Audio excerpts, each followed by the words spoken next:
আজকের ভিডিও হচ্ছে আষাঢ় মাসের অমাবস্যার ভিডিও। তো আজকে সোমবার, আষাঢ় মাসের অমাবস্যা পড়ে গেছে বিকালবেলা 6:25 থেকে। তো এখানে মাকে আমি দুটো পদ্ম, লাল পদ্ম দিয়ে অপরাজিতার মালা পরিয়ে, জবার মালা পরিয়ে সাজিয়ে নিয়েছি।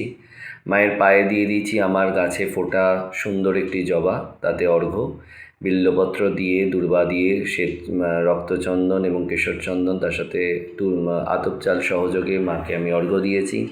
এখানে মায়ের পদতলে যে মহাদেব, মহাপ্রেত পদ্মাসন, ওনাকেও দিয়েছি অপরাজিতা ফুল এবং বিল্লপত্র।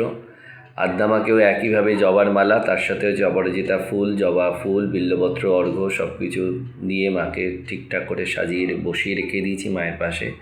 এখানে মা তারাকেও একই রকমভাবে জবার মালা, পদ্ম ফুল, মায়ের পায়ে অর্ঘ্য সব কিছু দেওয়া আছে। গণেশকে দেওয়া আছে দুর্ব, এবং মায়ের চরণে দেওয়া আছে কিছু দক্ষিণা দ্রব্য।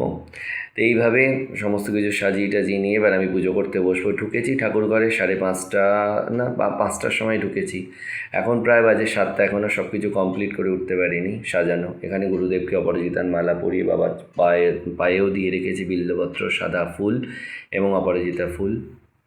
কারণ পুজো করার সময় তখন যখন ফুল অনেকটা দূর থেকে ছড়ি, কোথায় এটা গিয়ে ওটা গিয়েও এখানে ওখানে পড়ে, ওই জন্য পুজো করতে বসার আগে সবাইকে সাজিয়ে নিই। কেমন নারায়ণকেও অপরাজিতার মালা পরিয়েছি আজকে, কারণ এবারে অপরাজিতা ফুলটা দেখলাম একটু পাওয়া যাচ্ছে, একটু সস্তা আছে মালাটা।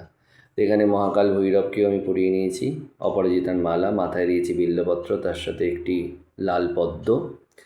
মহাদেবকে অমাবস্যার দিন আমি মহাকাল ভৈরব রূপে পুজো করি। এখানে তেলের প্রদীপ, ঘিয়ের প্রদীপ সব কিছু আমার সাজানো আছে।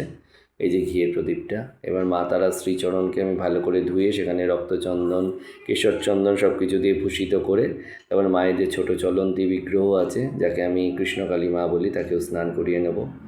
এখানে আমার জগৎজননী মা সন্তোষী, দেখো সুন্দর করে সাজগোজ করে মা দাঁড়িয়ে আছে। বাকি ঠাকুরঘরের সমস্ত দেবদেবীরাও রয়েছেন নিজ নিজ স্থানে, নিজ নিজ পরিবেশের মধ্যে। তো এদের সময় যেহেতু সন্ধেবেলা সবার গা থেকে সকালবেলার পুজো করা বাসি ফুল সব সরিয়ে নিয়েছি। এবার এখন নতুন করে পুজো করব, নতুন করে কিছু ফুল, বিল্লপত্র, যার জন্যে তুলসীপত্র, সেসব কিছু যাকে যা নিবেদন করা সেগুলো নিবেদন করব। তো যেহেতু এই অমাবস্যায় ফল দিয়ে পুজো হবে, সমস্ত ফল আমার ধুয়ে সাজানো আছে। এবার নৈবেদ্য এনে মায়েদের সামনে রেখে শুরু করে নেব পুজো। তো আজকে অমাবস্যার পুজো একদিন বাদ দিয়ে হচ্ছে বুধবার থেকে গুপ্ত নবরাত্রি শুরু হবে আমার। তো এখানে দেখো বিবিধ রকমের শুকনো ফল, তাজা ফল সব কিছু দিয়ে, আতপ চাল, কলা দিয়ে মায়ের নৈবেদ্য আমি সাজিয়ে নিয়েছি। এই আমসত্ত্বটা বেশ ভালো দেখতে, সুন্দর খেতেও। এখানে বিভিন্ন রকমের মিষ্টিও আমার মায়ের জন্য সাজানো আছে, তার সাথে দুটো লাল বাতাসা, গ্লাসে জল, পান সব কিছু। এখানে আমার গুরুদেবের জন্যও রয়েছে একটি পান্তুয়া, একটি রসগোল্লা, আর এই কালাকান্দ আজকে দিতে আমার গুরুদেবকে খুব ইচ্ছা হলো বলে আমি দিলাম। আর এখানে ঠাকুরঘরে বাকি দেবদেবতার জন্যও একই রকমভাবে নৈবেদ্য সাজানো আছে। তো পুজো করার পর মায়ের 114 নাম পড়ে নেবো, বিবিধ স্তব পাঠ করে নেবো, তার পূর্ণাঙ্গ আরতি করে তবে আমার পুজো শেষ হবে।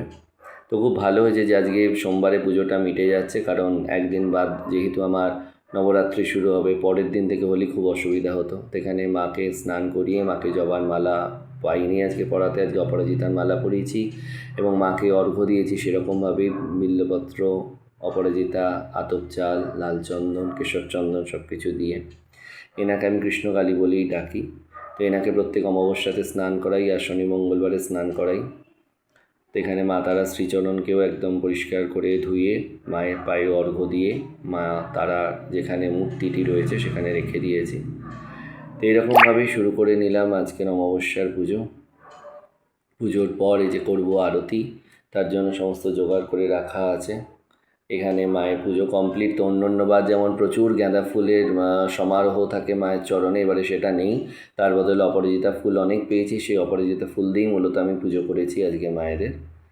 আর সকালবেলা কিছু যে জবা ফুল বা কলকে ফুল যেগুলো আমাদের সামনে বাড়ি জেঠিমা দেন, সেগুলো রেখে দিয়েছিলাম সন্ধেবেলা পুজো করার জন্য। আজকে একটু ফুলের অসুবিধা হলোই, তো যাই হোক মায়ের ইচ্ছাতে সব কিছু সুন্দরভাবে মিটে গেছে।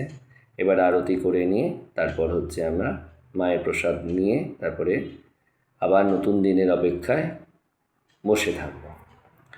তো তোমাদের এই ভিডিও ভালো লাগলে লাইক, কমেন্ট, শেয়ার সব কিছু করতে ভুলো না। তো প্রত্যেক অমাবস্যাতেই তো ভিডিও আমার থাকে। তো এরকমভাবেই চললো। সবাই ভালো থেকো, মায়ের আশীর্বাদে। জয় মা।